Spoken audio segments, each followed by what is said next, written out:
하태용 교수님이 말씀하신 것처럼 참여연대에서도 5년 동안 그 MB 정부 검찰을 평가하고 또 개혁되기를 바라는 마음에서 여러 가지 비판도 많이 했었는데 사실상 전혀 달라진 게 없어서 좀 마음에 많이 낙심도 되고 합니다. 그러나 우리가 이 땅의 그 법치주의를 바로 잡기 위해서 검찰 권력을 감시하고 바로잡기 위한 노력은 계속 되어야 될 걸로 생각이 되고요. 오늘 이 자리도 그러한 노력의 일환이다 이렇게 생각을 합니다. 지난 MB 정부를 마치면서 저희가 그 MB 정부 5년 검찰을 국민의 검찰로 거듭나야 할 정치 검찰 이렇게 평가를 했었는데요. 지난 1년간 그 박근혜 정부를 되돌아보면서 과연 정치 검찰의 색깔을 벗고 국민의 검찰로 지금 거듭나고 있는가 그런 점을 고민해 봤을 때 상당히 회의적인 생각이 드는 것이 사실이고요. 이 국민들로부터 정권의 신여 또는 뭐 정권의 개다 이런 그 비아냥까지 받고 있는 검찰이 스스로 반성하고 어떤 정치적으로 중립적인 또 사정의 중추기관으로서 어떤 중립의 길을 걷고 있는가 이런 것을 평가를 해보면 상당히 실망스러운 마음을 금할 수가 없고 앞으로 4년의 행보에 대해서도 굉장히 부정적인 평가를 내릴 수밖에 없을 것이다라는 전망을 하게 됩니다. 그래서 저는 한 10분 동안 지난 1년간 이 검찰의 행적을 이 몇 가지 사건을 통해서 좀 되돌아보고자 이렇게 합니다. 첫 번째는 그 정치 검찰의 본색을 확인한 것인데요. 아시겠지만 지금 박근혜 정부에서 이 검찰 출신 인사들에 대한 중용이 상당히 두드러지고 있습니다. 그 대선 기간에는 안대희 전 중수부장 출신 대법관이 중요한 역할을 했고 지금 국무총리 또 2기 비서실장 헌법재판소장이 모두 검찰 출신으로 채워져 있고요. 법무부 장관 청와대 민정수석도 역시 검찰 출신들이 장악을 하고 있습니다. 이런 것은 박근혜 정부가 통치에 있어서 검찰 출신 인사들, 나아가서는 검찰 조직에 대한 의존도가 상당히 큰 것이 아닌가 이런 생각이 들고 그만큼 검찰을 중시하겠다 이런 표현이라고 생각을 합니다. 그런데 이제 아까도 언급이 되었지만 최동욱 전 검찰총장이 1기 검찰총장 추천에 의해서 최초로 총장 취임을 한 이후에 나름 독자적인 국민의 신뢰를 회복하기 위한 길을 잠깐 걸었다고 생각이 됩니다. 당시 그 취임사를 보면 검찰은 지금 성남 민심의 바다에서 경랑에 흔들리고 있다. 나는 그 바다에 떠있는 함선의 선장처럼 절박한 심정, 무거운 책임감과 막중한 사명감을 느낀다. 새 출발을 다짐하는 자리에서 자성과 혁신을 강조하는 것은 오욕의 시대에 반드시 종지부를 찍어야 한다는 각오 때문이다. 상당히 격한 표현을 써서 검찰을 환골탈퇴시키겠다라는 의사를 표현했고 나름 검찰개혁위원회를 설치해서 개혁 방안 마련에 돌입을 했고요. 또 존단 전 대통령 미납 추징금 문제에서도 의욕을 보였고 또 이 국정원 등 국가기관 대선 개입 문제에서도 최고의 수사팀을 구성을 해서 적극적인 수사의 모습을 보였죠. 그러다가 보니까 아마 청와대하고 집권 세력에서 상당히 불안감을 느낀 것 같고 그래서 이제 기획된 것이 최동욱 전 총장의 찍어내기가 아닌가 그런 생각을 하고 있습니다. 그래서 뭐 잘 아시다시피 조선일보 보도를 통해서 혼외 자식 스캔들이 불거졌고 결국 최 전 총장이 낙마를 하게 됐죠. 그 과정에서 사생활의 비밀을 캔다라든가 민감한 정보가 유출된 이런 일련의 정황에 청와대 인사나 또 국정원 인사들이 개입되어 있다 이런 정황이 드러나고 있지만 그 부분에 대한 수사는 아직 미진한 상태고요. 이 최동욱 전 총장의 중도 낙마를 계기로 해서 검찰이 다시금 정권의 종속이 되어서 홀로서기를 포기하고 정치적 종속의 길로 들어선 이런 모양새를 보이고 있습니다. 그 이후로 이 국가기관 대선 불법 개입 혐의를 수사하던 검찰 내 일선 수사팀에 대한 검찰 수뇌부라든가 직권세력의 통제가 강화가 됐고요. 잘 아시다시피 윤석열 그 수사팀이 사실상 해체되고 징계까지 받은 그런 상황이 되어버렸죠. 그 다음에 노무현 전 대통령 그 소위 NLL 포기 발언 이런 그 대화록 유출 혐의에 대한 수사 거기에서도 뭐 정문원 김무성 의원 등에 대한 무혐의 처리가 내려졌고 오히려 국정원 대북 심리전단이 대선 전에 선거 개입 댓글 활동을 했다 이런 불법 행위를 민주당에 제보한 공익 제보자죠 말하자면 이런 직원들은 오히려 기소를 했고요.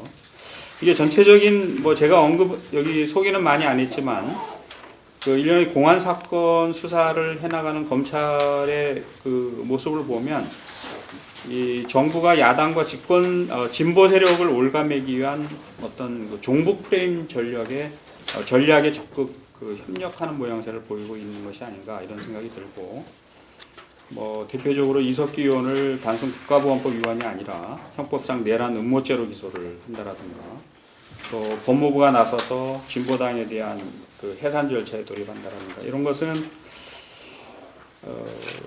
뭔가 검찰과 집권 세력 간의 그 합의에 의해서 종북 프레임 전략을 함께 밀고 나가는 그런 모양새를 보이고 있다 이렇게 추측을 하고 있습니다.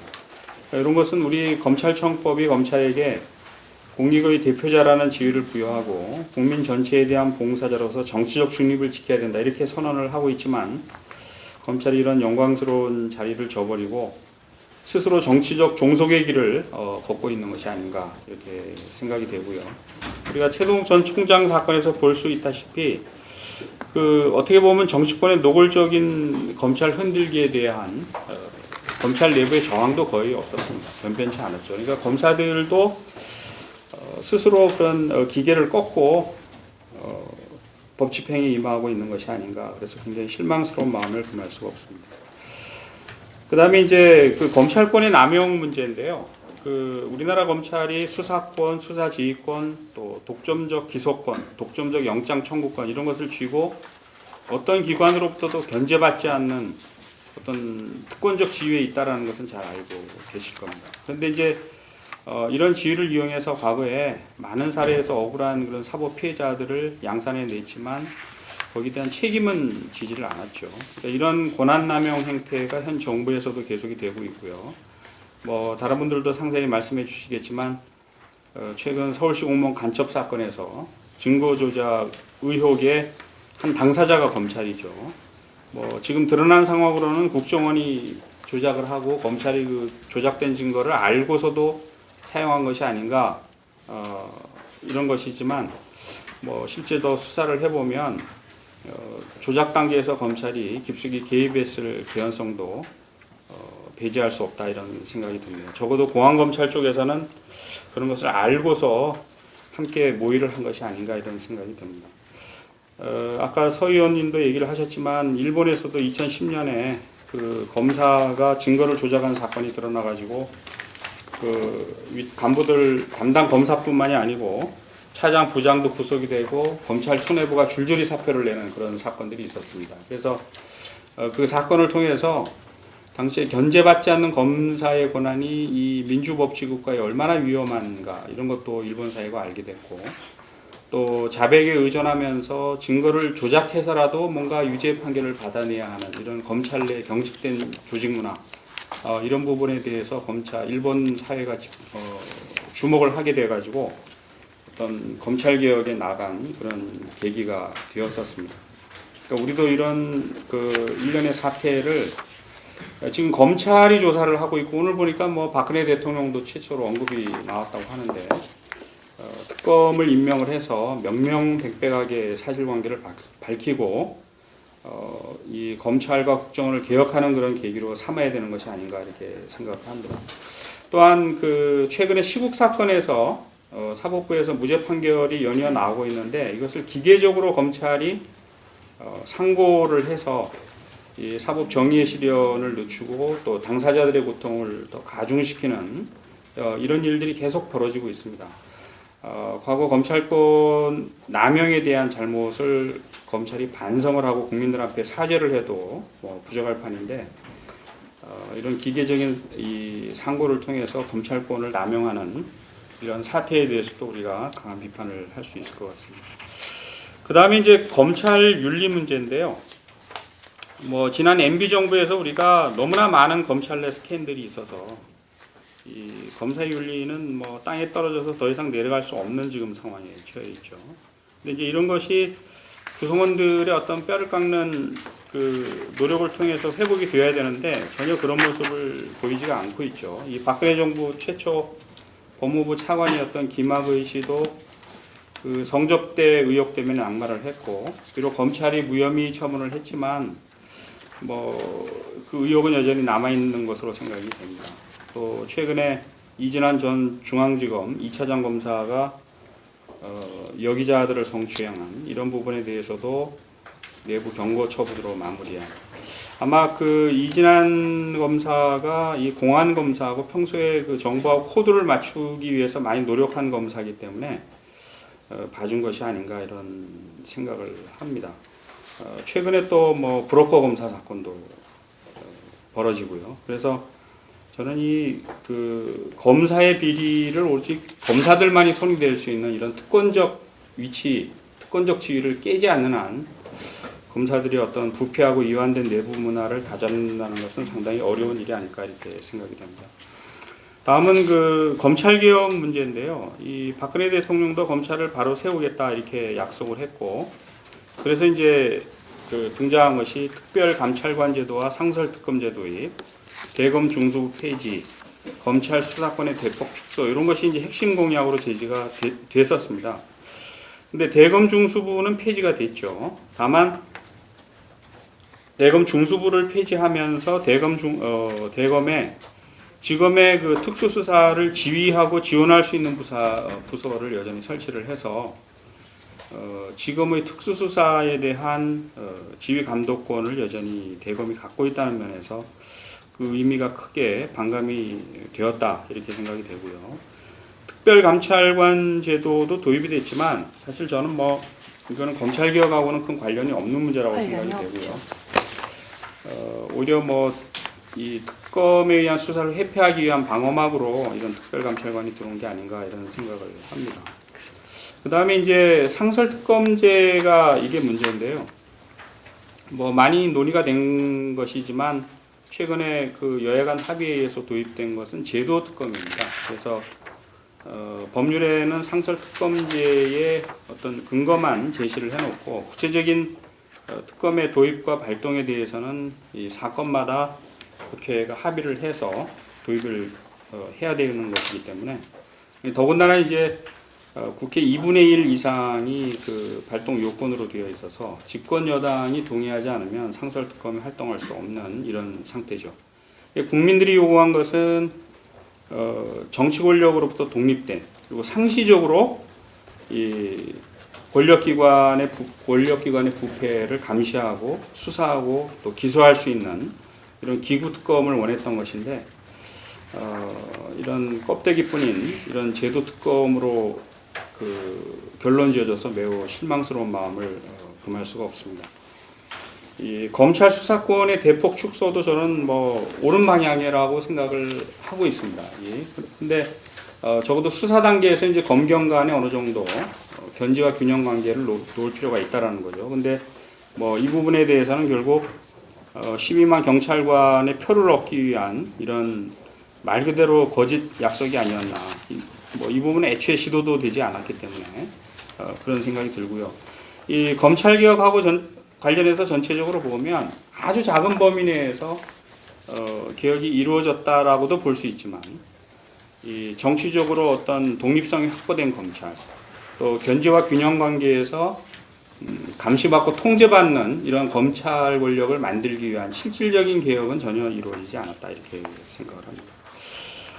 그래서 저는 그 우리나라가 이 검찰을 바로 세우지 않는 한 이 비틀어지고 왜곡된 이 법치주의를 바로잡기가 상당히 어렵다 그렇게 생각을 하고요. 앞으로 이 과제는 미완의 과제지만 우리가 관심을 갖고 지속적으로 추진을 해야 될 과제다 이렇게 생각을 합니다. 네, 이 정도로 말씀을 드리겠습니다. 예, 박근혜 정부 1년 검찰은 여전히 정치적 종속성은 그대로 있고 또 권한남용도 여전하고 박근혜 정부의 검찰 개혁은 아주 미흡하고 이런 부정적인 평가를 내려주셨습니다. 토론하실 분들을 먼저 소개해드리고 토론을 진행하도록 하겠습니다. 먼저 김윤회 인하대 법학전문대학원 교수님 소개해드리겠습니다. 현재 민주사회를 위한 변호사 모임 사무위원장님, 두 분의 언론인이 나오셨는데요. 남상욱 한국일보 기자 나오셨습니다. 그리고 김태규 한겨레 신문 기자 나오셨습니다. 토론은 순서를 좀 바꾸어서 김태규 기자와 남상욱 기자 먼저 들어보고 그다음에 김내 교수의 토론을 듣는 것으로 그렇게 하겠습니다. 김태규 기자님. 예, 한겨레 신문의 김태규입니다. 제가 원래 마지막 순서였는데 갑자기 두 번째로 약간 이제 당황스럽기도 하지만 하도록 하겠습니다. 저는 기본적으로 이제 참여정부 초중반에 법조 출입을 했고요. 그리고 이명박 정부 말기에 2년 동안 그 법조 출입을 했습니다. 그리고 작년 3월부터 한겨레 신문 노동조합의 그 미디어 국장 노조 전임자로 일을 했습니다. 한겨레 신문 노동조합에는 사내 이제 지면 평가, 지면 감시 기능이 있어가지고 그 기능을 담당하는 이제 역할을 했는데요. 그러니까 그 박근혜 정부 들어서는 이제 법조 기자가 아닌 그 독자로서 한겨레 신문을 매우 꼼꼼히 보는 독자로서 그 서초동에서 어떤 일이 벌어지고 있는지 그걸 좀 살펴보고 있었다 그렇게 말씀을 드리면 될 것 같습니다. 그래서 반은 기자이면서 반은 독자로 박근혜 검찰을 이제 봤다고 할 수 있을 것 같은데요. 일단 오늘 박근혜 정부 1년의 어떤 검찰 개혁의 성과라든지 그런 평가를 하기 위해서 이 자리에 이제 모였지만 저는 단언컨대 박근혜 정권에서는 검찰 개혁이 이루어지지 않을 거라고 봅니다.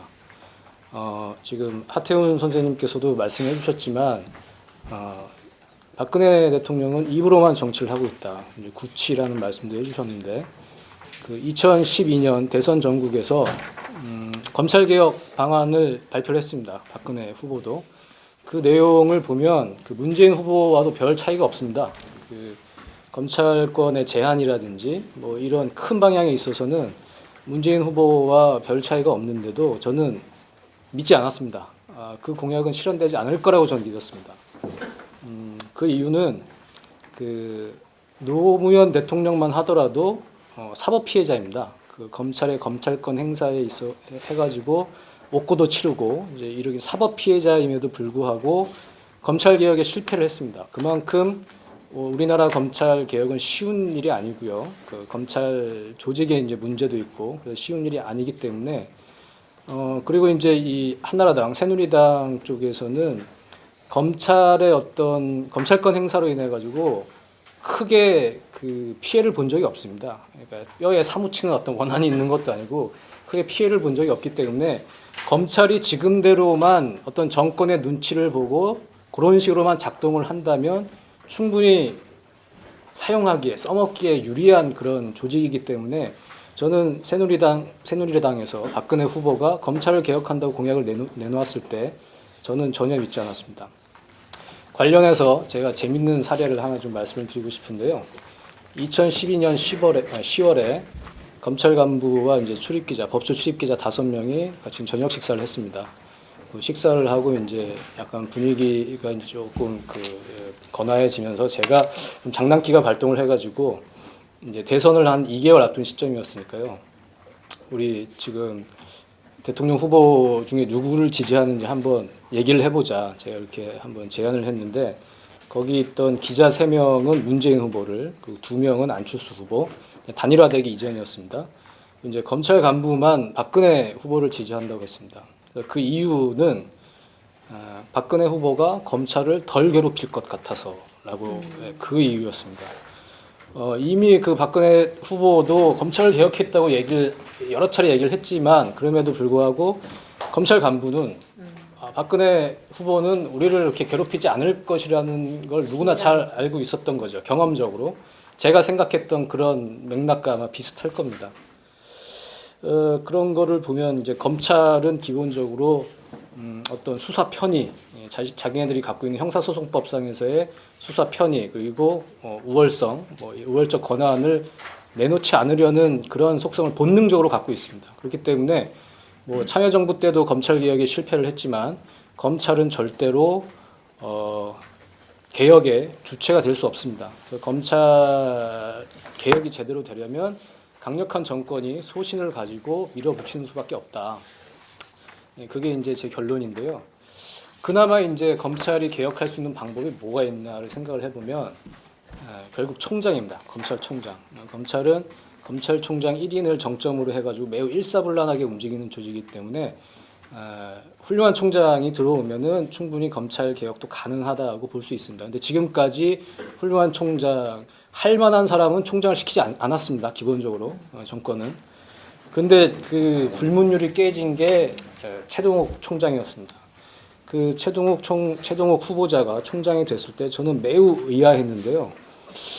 이분을 정권 차원에서 특히 검찰이 제대로 바로서기를 원치 않는 어떤 보수적인 수구적인 정권에서 이런 제대로 된 사람을 총장으로 앉힌다는 게 저는 도저히 이해가 안 됐거든요.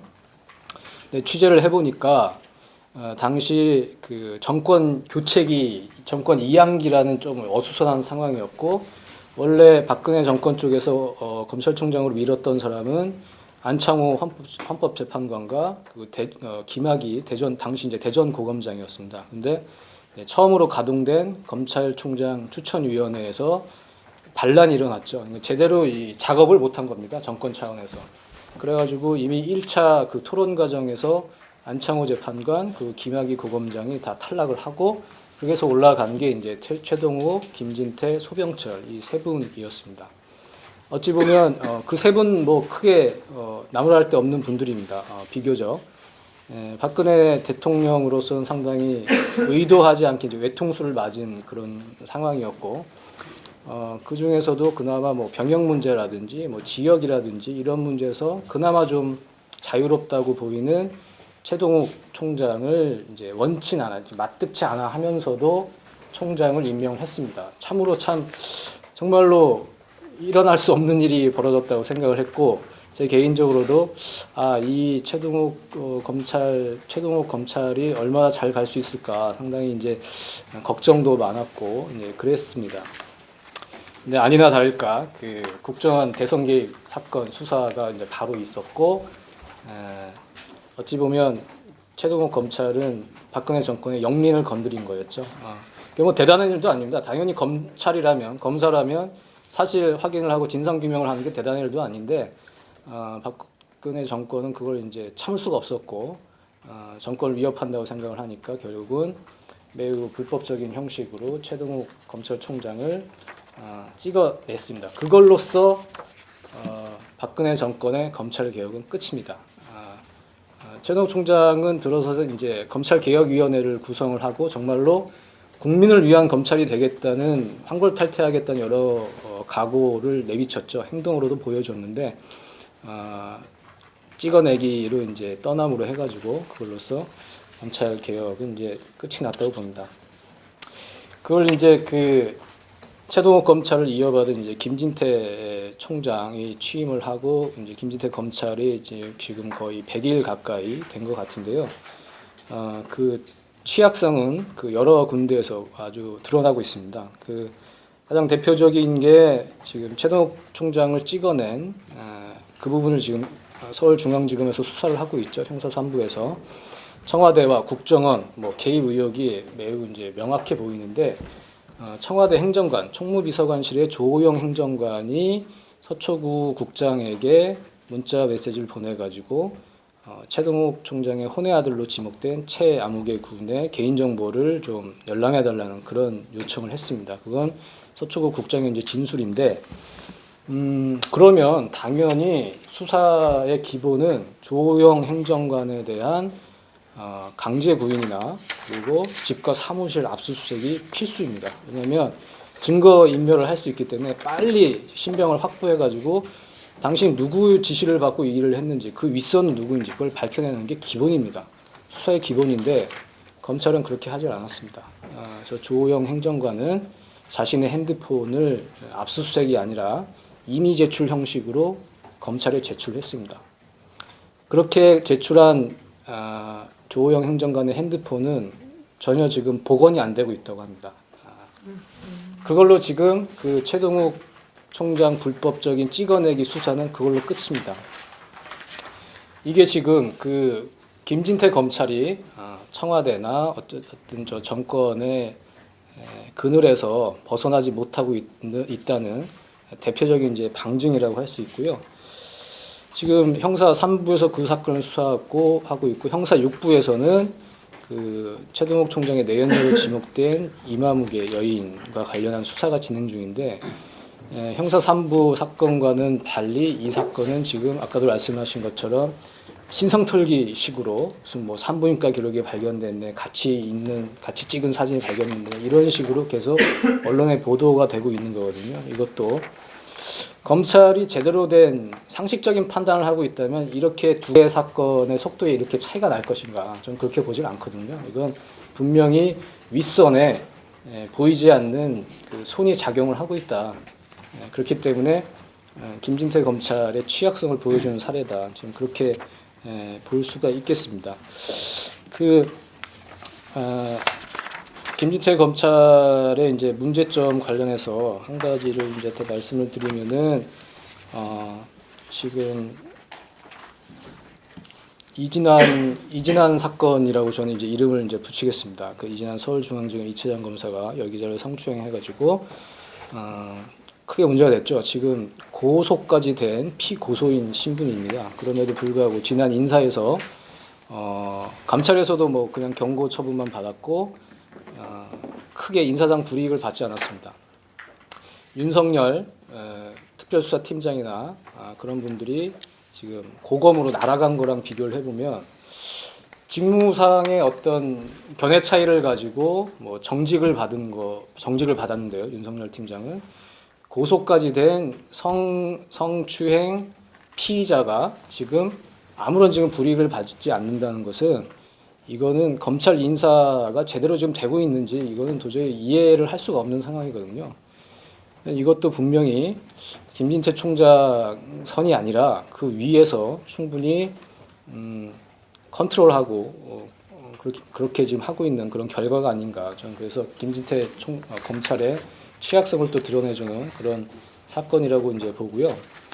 이명박 검찰과 비교를 해보면요. 지금 박근혜 검찰은 이명박 검찰 때는 모든 검사라고 하면 정말 불철주야 열심히 노력하는 검사 몇몇의 검사님들한테는 죄송하지만 전 부문에 있는 모든 검사들이 정권의 안위를 위해서 뛰었습니다. 예를 들어서 미네르바, 정현주, PD 수첩 사건 등 그러니까 특수, 공안 뭐 이걸 다 가리지 않고 정권에 반대하는 그 정권 유지에 장애가 되는 사람들에 대해서는 검찰이 앞장서 가지고 수사를 하고 기소를 하고 그랬는데요.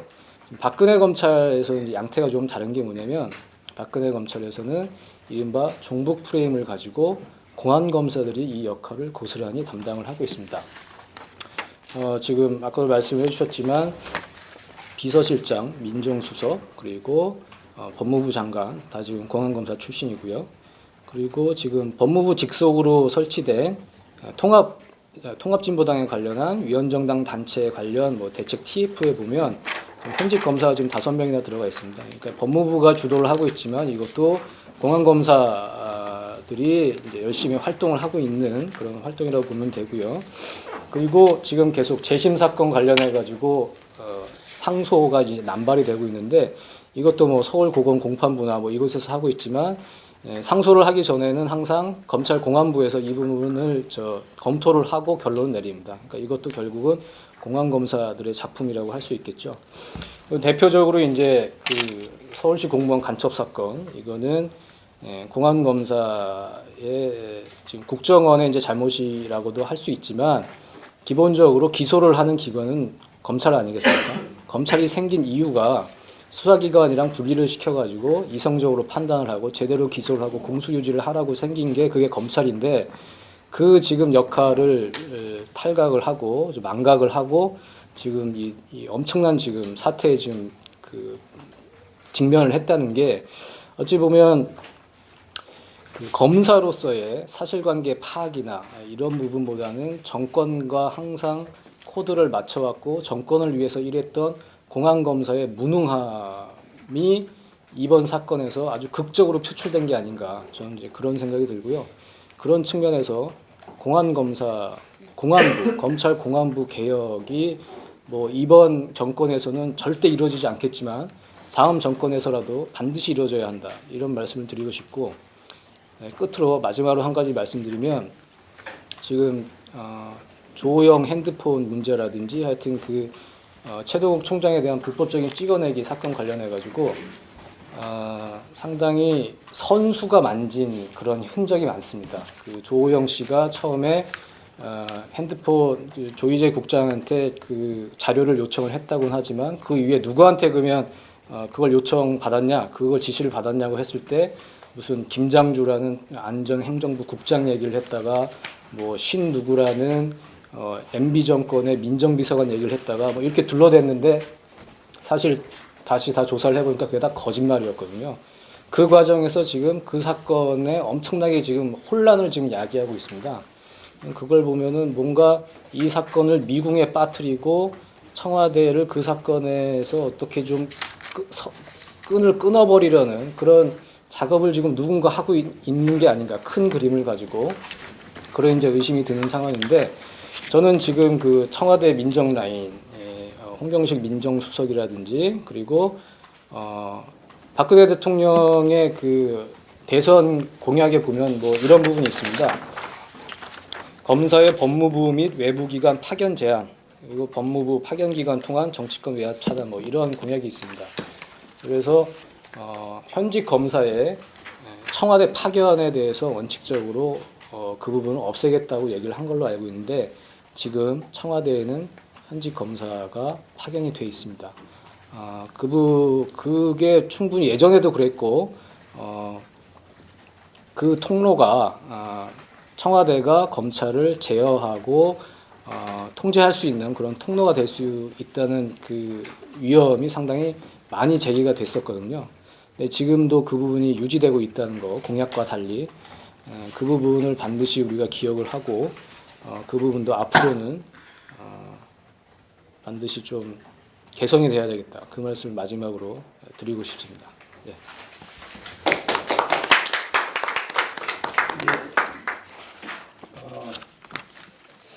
독자이기도 하고 기자이기도 해서 제가 그걸 알지 못했지만 하여튼 먼저 순서를 바꾸어서 독자하고 그렇게 했습니다. 여러 가지 말씀을 해주셨는데, 박근혜 대통령의 검찰개혁 의지는 없다. 공약할 당시에 표가 될 것 같으니까 이제 이 문재인 후보를 따라한다든지 하는 방식으로 왔기 때문에 검찰개혁의 의지는 없다라고 하는 말씀을 해주셨고, 그 뒤에 이제 여러 가지 사건을 중심으로 해서 말씀을 해주셨는데, 김진태 총장이 100일을 취임 100일을 맞는다 그러는데, 취임 100일을 맞는 김진태 검찰의 취약성, 그리고 현재 검찰의 공안 검사의 정정성, 이런 것 등을 말씀을 해주셨는데, 하여튼 MB 때는 제가 분명 말씀을 하셨지만 드러내놓고 어떤 전방위로 검찰을 동원을 했다고 한다면, 그래서 집권 초기에는 무슨 기획수사, 표적수사 뭐 이런 것도 했었죠. 뭐 공기업 수사라든지 뭐 등등 했는데, 일반 국민들의 경우도 수사의 대상에 오르기도 했는데, 박근혜 정부는 조금은 좀 교묘한 것이 아닙니까. 지금 종북 프레임이라고 하는 것을 계속 유지시키면서 종북 프레임은 뭐 많은 보수 국민들로부터 지지를 받는 부분이기 때문에 이것을 이용을 해서 이 검찰을 장악하고 있는 것이 아닌가 그런 생각이 듭니다. 잠깐 말씀 조금 해주시고. 액티비티 이야기하라고 얘기를 하셔서 지금 이제 우리 한겨레 신문의 김태규 기자가 할 의지가 없다 이 정부는 이렇게 얘기를 하셔서 이제 국회의원으로서 한 번 더 좀 잠깐 간단히 정리를 하면 원래 공약을 걸고 대통령이 됐다. 그러면 이 공약을 실시하라고 지시를 내립니다. 실시하라고 지시를 여러 군데로 내리는데 우선 청와대에서 지시를 내리게 되죠. 그럼 청와대에다가 내가 공약을 중수부 폐지하세요. 특별감찰관제 하세요. 상시설 특검 하세요. 뭐 이렇게 수사권 이렇게 축소하세요라고 하는 지시를 내려야 되거든요. 근데 중요한 건 내리지 않는다는 거죠. 한 번도 내리지 않았고 그럼 이 내리게 되면 그 내린 것을 국무회의를 통해서 국무회의에서 일정 절차를 거친 다음에 법무부에서 안을 가지고 와가지고 우리들에게 제안을 하게 되어 있습니다.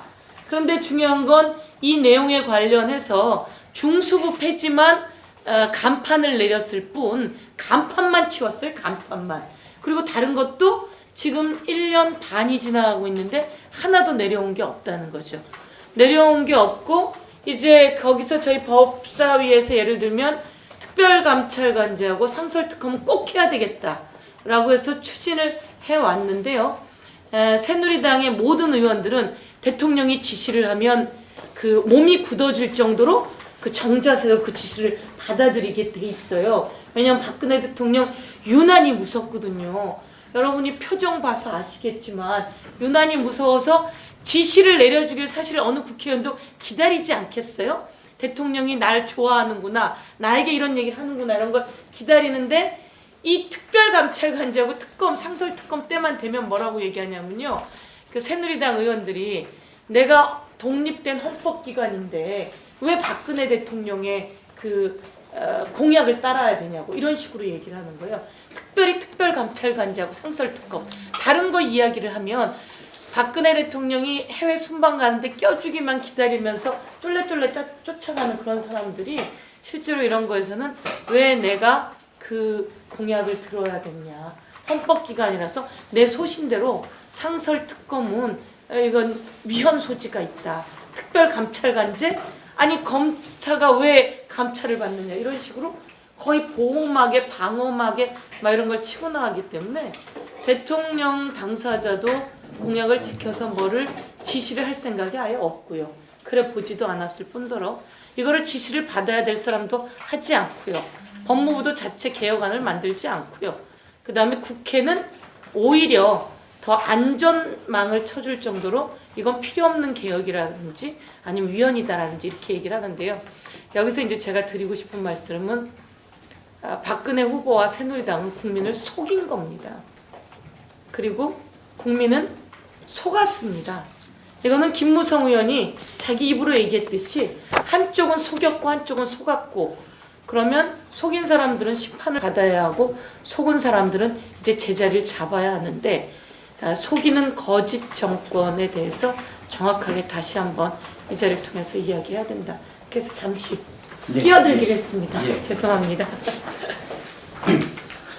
그러니까 사법개혁이나 검찰개혁이 뭐 십수년 전부터 진행되어 왔는데 대통령이 정권이 의지를 가져도 실제 법무부가 움직이지 않아서 법을 발의해야 되는 법무부가 움직이지 않아서 안 된 경우도 있고 또 그러진 않았지만 그래서 이제 사법제도 개혁 추진위원회라고 하는 걸 만들어서 법무부를 통하지 않고 국회를 통해서 했지만 그때도 굉장히 제약이 있었는데 이제는 대통령 의지도 없고 법무부도 관여하지 않고 이제 국회로 넘어갔는데 국회를 보니까 주로 검사 출신들이 장악을 많이 하고 있어서 실제 검찰개혁, 사법개혁은 참 어려운 것이 아닌가. 그 부분은 다시 한번 이따가 논의를 하도록 하고 남 기자님은 남상욱 기자님. 저는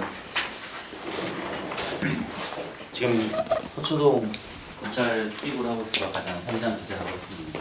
앞에 계신 김태균 기자님께서 앞전까지 출입을 하셔서 많은 현장에 있었던 얘기를 말씀해 주셔서 비슷한 취지의, 사실은 큰 틀로서는 비슷한 취지의 말씀을 드리게 될 것 같은데요.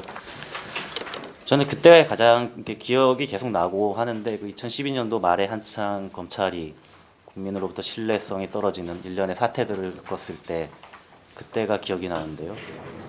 그때 뭐 김광준 검사의 뇌물수수 사건이 터졌었고, 그 이어서 성추문 사건, 그리고 이어서 그걸 추스리는 과정에서 벌어졌던 그 검찰총장의 대검 중수부장에 대한 감찰 지시, 이런 것들을 겪으면서 검찰이란 조직이 국민들의 신뢰를 완전히 잃게 되는 상황에 처했거든요. 그러니까 바닥까지 상황에 떨어져서 그때는 내부적으로 외부적으로든 검찰이 바뀌어야 된다라는 거에 대해서 누구도 이견을 달지 않았을 때였고요. 그래서 생각해보면 그때 가장 검찰을 바꿀 수 있는 가장 좋은 기회였다고 생각을 하고, 거기 발맞춰서 이제 박근혜 대통령이 대선에 나오면서 여러 공약을 냈었던 것들이고요. 뭐 특검제라든지 그리고 중수부 폐지라든지 여러 공약들을 내놨는데요. 그때 저도 앞에 말씀하신 김태우 기자님처럼 비슷한 생각을 했는데 별로 기대는 하지 않았었어요.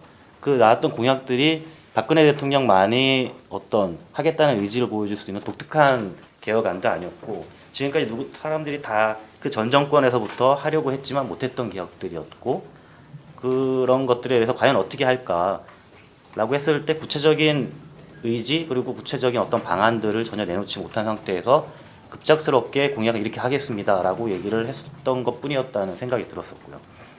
그리고 지금 생각해 보면 결국 한 거는 중수부 폐지 정도가 이제 실제적으로 했다라는 대표적인 게 될 수 있었을 텐데요. 그럼 이 중수부 폐지가 과연 박근혜 대통령이 정말 하고 싶어서 한 것일까라고 생각해 보면 전 아니라고 생각을 하거든요. 그때는 누가 대통령이 됐던 그 당시 상황에서는 중수부 폐지가 당연히 됐을 거고요. 검찰 내부에서도 우리는 중수부 폐지는 할 수 없다라고 주장을 하지만 결국은 여론에 떠밀리고 그런 비판의 목소리에 떠밀려서 할 수밖에 없다라고 생각을 했던 거고, 그래서 결국 중수부라는 곳에 간판이 내려졌다고 생각을 하거든요. 그렇다면 그 이후에 뭘 했을까라고 했을 때 보면 역시 한 게 없다. 그러면서 박근혜 대통령이 이 검찰에 대해 가지고 있는 생각에 가장 중요한 건 그 최동욱 총장이 중간에 낙마한 사건이라고 생각을 합니다. 그러니까 일종의 경고를 준 거죠. 박근혜 대통령이 검찰이 바라보는 거는 이만큼만 해라. 이 이상 하면 언제든지 넌 안 돼. 라는 걸 할 수 있다라는 걸 보여준 상징적인 사건이라고 생각을 합니다. 그때 당시 최동욱 총장이라는 사람이 총장이 막 됐을 때 검찰 내부에서는 그런 말들이 되게 많았었어요. 이 검찰 개혁이라든지 이 검찰이 제대로 굴러가기 위해서는 결국은 어떤 사람이 총장이 되느냐가 굉장히 중요하다. 결국 사람의 문제다. 라고 하면서 혹자들은 물론 최동욱 총장에 대한 어떤 믿음을 가지고 있는 뭐 일선 검사들이었을 수도 있겠지만, 저 사람이 안 되면 검찰 개혁 그리고 제대로 된 검찰을 만들기가 힘들 수 있다. 한번 지켜봐 달라라는 말들을 해왔던 목소리를 많이 들었거든요. 그리고 사람이 문제다라는, 그런 시스템의 문제가 아니고 사람의 문제다라고 얘기를 했었는데, 결국 결과적으로는 그 최동욱 총장이 낙마를 하게 됐고, 뭐 찍어내기라는 의혹, 그런 정황들이 터져 나오면서 이 사람도 안 된다라는 그 좌절감 혹은 그런 허무함 같은 것들을 검찰 내부에 심어줬고, 저런 사람도 안 된다, 조심해라라는 경고음을 박근혜 대통령이 줬다라는 측면에서 저는 그게 딱 지금 박근혜 정부가 검찰을 바라보고 하는 가장 중요한 메시지라고 생각을 합니다. 말 잘 듣는 검찰, 그래 그 정도만 해라, 더 이상 하지 마라 라는 걸 했기 때문에요. 그래서 결국 그러면 이제 김진태 총장이 왔는데 그 이유는 어떻게 될까라는 게 좀 관심거리인데요. 저도 별로 큰 기대는 할 수 없는 상황이라고 생각을 합니다. 지금 안의 내부 분위기는 결국 김진태 총장도 들어와서 검찰을 개혁하겠다라고 하면서 여러 뭐 안들을 내놓고 시도를 하고 있는데요. 그 방향은 결국은 잡음 없는 검찰로 하자라는 정도 수준이 아닌가 싶습니다. 어떤 정치적 이슈에 휘말리고 어떤 여론의 비판을 받고 정치 검찰이라는 또 얘기를 듣지 않고 그러면 안 돼, 그러서는 안 되겠다라고 하면서 최대한 조심스럽게 하자. 그러면서 뭐 환부 도려내기 수사라는 옛날부터 나왔던 그런 얘기를 다시 꺼내면서 그런 얘기를 꺼낸다든지 뭐 부장들이 직접 수사를 해서 사건을 좀 더 꼼꼼히 챙기자라든지 이런 문제들. 결국 잡음 없이 잘 굴러나가자라고 하는데요. 그러면 그 한 측면에서 보면 어떻게 보면 검찰이란 조직은 활기를 띠고 어떤 불이라고 하면 이상하지만 불법적인 사실이 보이면 거기에 대한 엄정한 수사를 하고 그러기 위해서는 되게 의욕적이고 그렇게 굴러가는 조직이 돼야 되는데 일단 지금 안의 분위기는 활기가 떨어져 있고 그 전에 보여줬던 너무 이렇게 시쳇말로 하면 나대면 안 된다라는 교훈도 받았고 라고 했기 때문에 잘못하면 이 활기 없이 쭉 처져 있는 조직으로 앞으로 가지 않을까 생각이 들고요. 그런 내부적인 문제들 많이 가고 있는 대표적인 것도 이 아까 말씀해 주신 그 형사 3부 최동호 검찰총장의 정보 유출 관련된 사건인데요. 이 사건도 어떤 검사들이나 물어봐도 이게 이렇게 오래갈 사건이 아니다라는 데 대부분 검사들이 얘기를 하는 사건입니다. 이거는 결국 한 개인의 정보 유출에 대한 사건으로 봐야 되는 거지 이거를 최동욱 총장의 사건으로 보는 건 아닌가 이런 우려가 드는 거거든요. 결국은 이 사건을 어떻게 처리하느냐라는 걸 보여주지 못한 채 이렇게 머뭇거린다는 것은 결국은 눈치를 보고 있는 것이고 결국 우리가 모르지만 어떤 총장이라든지 지휘부에 굉장한 눈치 보기, 어떤 외압 이런 거 있다는 것들을 보여주는 게 아닌가 생각이 듭니다. 그래서 결국 뭐 똑같은 말일 수 있겠지만 기대하지 않았던 지난 공약에 이루어지는 것, 공약의 이행사항 역시나였다는 생각이 들고 앞으로 그럼 어떻게 진행될 것 같냐라는 질문에 대답을 하자면 역시나 그렇게 또 다시 한 4년이 지나갈 것 같다라는 생각이 듭니다. 짧지만 이렇게. 예, 고맙습니다. 아마 이 검찰총장 찍어내기로 이 검찰의 어떤 인사권, 징계권 뭐 이런 것으로 검찰을 장악하는 정권 그런 측면에서 말씀을 해주신 것 같습니다. 다음은 김일혜 교수님께서 토론을 해주시겠습니다. 예, 저는 다른 얘기를 해보려고 좀 토론을 좀 준비했습니다만 먼저 1년간의 평가를 먼저 해야 되기 때문에 세 가지 정도로 정리할 수 있지 않을까 싶습니다. 첫 번째로 시작도 안 하고 끝난 검찰개혁 이렇게 얘기할 수 있고 두 번째 공안부로의 통일 뭐 검찰의 통일 이렇게 정리 이렇게 얘기할 수 있을 것 같고요. 세 번째로는 에피소드로서의 최동욱 사태 세 가지 정도로 얘기를 할 수 있을 것 같아요. 간단하게 이제 설명을 올리면은 뒤에서부터 보면은 최동욱 사태를 보면서 이런 생각이 듭니다. 검찰 내부에서 생각하고 있는 검찰 개혁과 바깥 시민사회단체 또는 민변에서 생각하고 있는 검찰 개혁이 굉장히 다르구나. 그리고 언론에서 보도하는 것도 굉장히 차이가 있구나. 최동욱에 대해서 대체적인 평은 이렇게 할 수 있지 않을까요? 검찰을 그나마 조금 정상적인 상태, 현행의 법제 하에서 정상적으로 돌리기 위해서 검찰개혁위원회를 좀 만들고 그에 따라서 약간의 좀 이렇게 문제를 좀 이렇게 수선하는 정도, 검찰의 그런 지금 현재 가지고 있는 문제를 좀 수리하는 정도의 검찰개혁을 시도하려고 했다가 다른 문제로 낙마를 한 거죠. 검찰개혁 때문에 그된 건 아니고 이제 이게 어쨌든 간에 국정원 대선 개입 문제로 이제 불거진 거 아니겠습니까?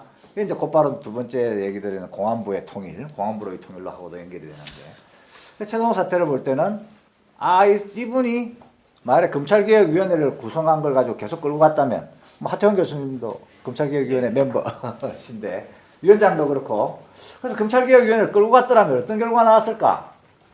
아마 시민사회단체에서 뭐 굉장히 많은 논란이 벌어지고 해서 결국에는 검찰 내부에서 생각하고 있는 또는 최동욱 전 검찰총장이 생각했던 검찰개혁과 실제 이 사회에서 요구되고 있는 검찰개혁의 수준차를 다시 한번 확인하는 그런 인식의 차이를 확인해서 결국에는 뭐 별로 하지를 못하는 그런 걸로 갔을 거라고 저는 생각합니다.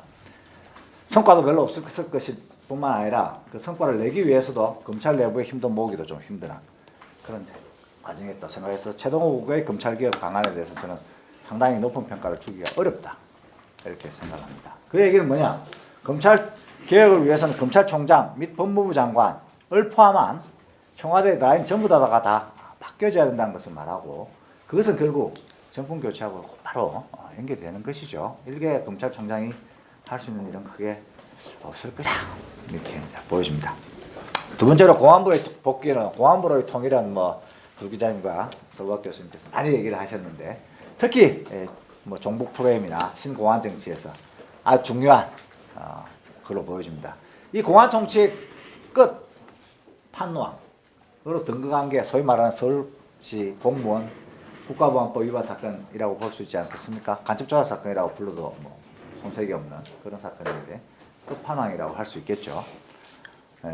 이 문제에 대해서는 조금 더 말씀드릴 수 같고 그 다음 검찰개혁은 뭐 많이 평가를 하셨습니다만 공약 대비 하면은 실제로 이루어진 것은 뭐 거의 10%가 되지 못하는 별로 의미 없는 그런 법안과 대검 중수 폐지로 나타나서 그러면 점수는 또 뭐 어느 정도 줘야 되기 때문에 한 10점 정도는 줄 수 있지 않을까 싶습니다. 시작도 하기 전에 끝나버린 검찰개혁 이렇게 평가할 수 있겠죠. 결국에 세 가지로 시작도 하기 전에 끝나버린 검찰개혁, 공안부로의 통일, 최동욱 에피소드 뭐 1년은 이렇게 평가를 할 수 있습니다. 근데 그러면은 길을 잃은 검찰개혁이 돼버렸죠. 검찰개혁은 더 이상 할 수 있는 동력은 떨어졌고 공약 이행을 하라고 얘기할 수도 없는 상태가 돼버렸고 그래서 길을 잃은 검찰개혁이 현재 상태라고 생각을 합니다. 우리 입장에서도 그런 거죠. 시민사회단체 입장에서도 그리고 학자들 입장에서도 그렇다 봅니다. 여기에서 두 가지 정도를 좀 주의 깊게 봐야 된다라고 생각을 하고 그 중에서 첫 번째가 바로 정거조작 사건이라고 저는 생각합니다. 서울시 공무원 국가보안법 위반 사건, 간첩 사건은 아니고 서울시 공무원 간첩 사건은 아니고 간첩 조작 사건이 정확한데 또 조작, 간첩까지 조작을 했니 안 했니 이런 얘기가 있어서 그냥 국가보안법 위반 사건으로 중립적으로 표현을 해봅니다. 이 사건은 굉장히 많은 점을 우리한테 보여주는 사건이죠. 일단 국정원 수사권을 가지고 있는 문제점도 엄밀하게 분수해야 되고 그 다음 국정원 직원이 아닌 자가 활용이 됐어요. 협조자의 더러운 인물, 더티잡이라고 할 수 있는데 그런 문제. 그 다음에 오히려 또 초점을 좀 둬야 될 그 부분은 사회적 약자인 탈북자에 대한 차별 또는 간첩 조작하기 쉬운 탈북자의 상황이라고 보여집니다. 60, 70년대 간첩 조작 사건이 많이 발생했던 것은 어부들이었어요. 어부들이 월선을 해서 북한을 갔다 오면 간첩이 이제 되어 내려가는데 그런 것들이 떨어지자 이제는 이제 탈북자가 수시로 중국을 출입하고 또 가족의 이런 문제로 인해서 가족을 뭐 남한 이게 한국으로 데려오기 위해서 북을 수시로 출입하는 과정에서 항시적으로 이런 취약한 구조에 빠져 있는 것이죠. 거기다가 돌아와서는 6개월 동안 교육을 받게 되는데 이번에 유성 씨 사건에서도 알다시피 그 6개월 동안에 그 동생에 대한 사실상의 수사가 이루어져서 그걸로 인해서 이 사건이 벌어진 거 아니겠습니까? 이게 완전히 간첩 조작하기 쉬울 정도로 취약한 인권 구조에 지금 탈북자들이 취해져 있다. 이거는 굉장히 좀 우리가 좀 사실상 좀 관심을 가져야 될 부분인데 그런 목소리는 잘 안 나오는 게 좀 안타깝습니다. 검찰개혁과 관련해서 좀 얘기하면 국정원과 검찰의 공조수사죠. 이 국정원에 휘둘린 검찰 이런 피해자 모드는 저는 절대로 아니라고 생각합니다. 검찰이 어떤 곳인데 감히 국정원에 의한 피해자 또는 피기망자 또 국정원이 사기를 쳤고 검찰이 피기망자다 이런 말도 안 되는 논리는 있을 수 없다고 생각합니다. 국정원과 검찰의 공조죠. 공조수사 100% 확실한 거 아닙니까? 수사 권한을 가지고 있는 검사가 기소권을 가지고 있는 검사 이게 뭐 옛날부터 이렇게 되어 온 것이죠. 피해자 모드 이거 좀 이상한 겁니다. 아까 최동욱 에피소드도 약간 최동욱 검찰총장이 피해자 모드인데 이게 좀 아니죠. 이게 좀 아니죠. 검찰개혁이라는 관점에서 본다면 물론 뭐 청와대와 최동욱 개인의 관계로 본다면 피해자 모드가 맞지만 검찰개혁이라는 관점에서 보면 피해자 모두는 그렇던 아닙니다. 그 다음에 또 달리 얘기할 수 있는 그런 문화적인 측면에서 보면은 감히 정부 조작을 하려고 하고 그것도 정부 조작을 또 용인을 하고 정부 조작을 해도 발각되지 않을 확신이 없다면 그럼 정부 조작을 해도 하부 조직은 책임으로 끝날 것이라는 확신이 없다면은 이런 걸 감히 할 수 있었을까 이런 문제도 제기해 봅니다.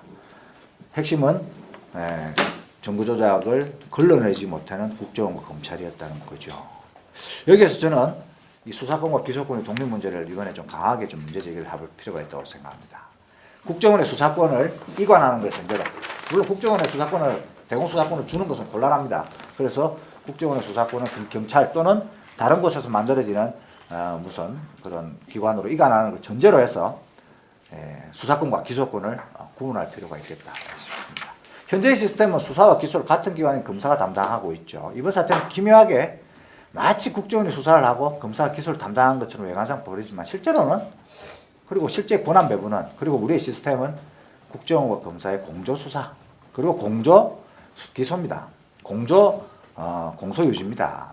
이렇게 되면은 어떻게 되냐? 수사기관의 심정, 위법 수사가 그대로 기소 및 공소 유지에 반영이 되고 기소 및 공소 유지 기관은 수사 당시에 가했던 심정과 위법 수집 증거를 그대로 이용합니다. 그러니까 증거 조작을 해서라도 유죄를 받고 싶어하는 심정이 남아있는 거죠. 여전히 수사기관이기 때문에 자기는 공소유지 기관이 아닙니다. 공소유지 기관이라면 수사기관을 요구할 수는 있지만 자기가 수사기관이기 때문에 요구를 못하는 거죠. 같이 수사를 해왔으니까. 그러니까 또 다른 문제가 생기는 거죠. 뭡니까? 범죄 집단이 갑자기 수사 집단으로 변신하는 문제가 발생하게 됩니다. 근원적으로 정보조작 수사에 대해서 믿기 힘든 그런 문제가 발생하는 거죠. 기소기관이 수사기관의 위법 수사를 통제할 수 없고 증거를 비판적으로 검토하지 못하는 문제가 발생합니다. 이런 문제가 발생하면 결국에는 법원에 사건이 도착할 때까지 정확하게는 증거조작 또는 위법 수사가 밝혀지기 전까지 심각한 인권 침해는 계속해서 진행이 됩니다. 구속되죠. 국가보안 사건은 구속됩니다. 그리고 이번 사건도 그나마 중국에 얘기가 연루가 된 중국 사건에 연루가 돼서 또 변호인들이 열심히 뛰어서 그동안에 그 중국에서 변호인들이 서류를 구해온 거 아니겠습니까? 진정 성립되어 있는. 그래서 된 거죠. 그렇지 않은 상태다. 뭐 중국과 교류가 우리가 그만큼 빈번하게 없었다. 라고 한다면 이 사건은 오름중 정보조작을 어떻게 밝혀내겠습니까? 도덕적으로 정당성이 보장되어 있고 강력한 공권력을 가지고 있으면서 조직적으로 움직이는 국가기관이 개인을 상대로 범죄를 저지르면 아무도 대항할 수가 없습니다. 수사권과 기소권이 분리되었더라면 기소기관은 사건의 기소입을 비판적으로 보았을 수 있고 위법 수사나 조작된 증거에 대해서 비판적 검토를 할 가능성이 있었다고 보여집니다.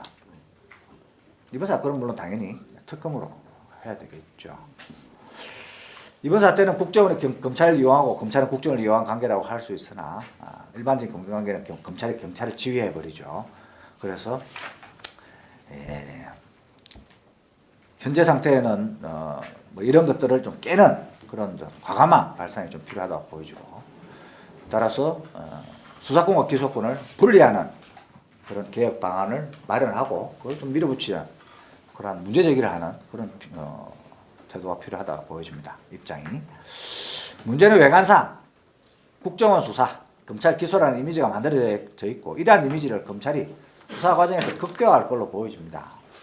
국정원 개혁 논의는 어느 정도 진행이 되겠죠. 수사 진행되기 때문에. 그리고 어느 정도 선까지 보고가 됐는지도 밝혀질 가능성이 있습니다. 그러나 여기에서 검찰 개혁 논의는 크게 예상이 되질 않습니다. 사실상 검찰의 목표도 여기에 있지 않을까 싶습니다. 국정원을 털수록 검찰은 피해자 이미지가 만들어지고 그에 따라서 검찰은 개혁의 대상에서 빠져나가는 거죠.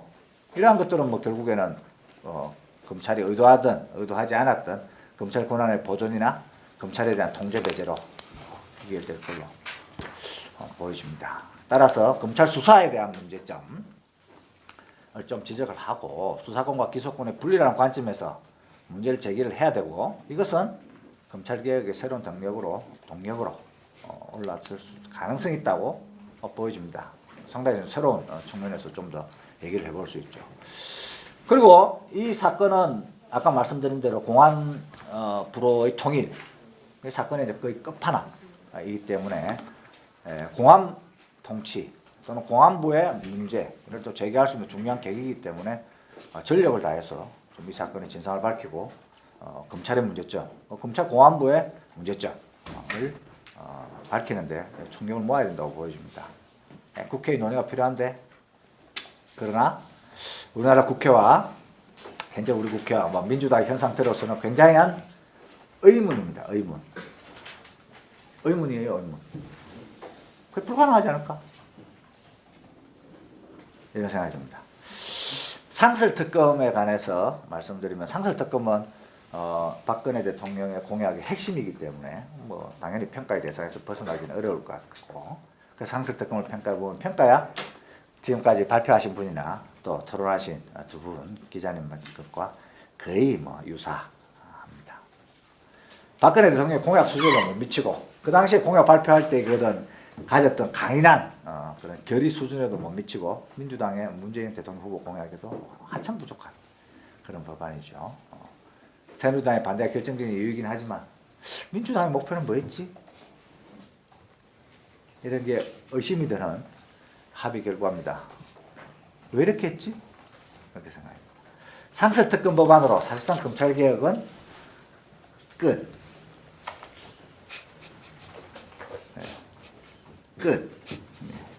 더 이상 제도적인 차원의 또는 계획된 개혁 방안 논의는 없을 것이라고 생각합니다.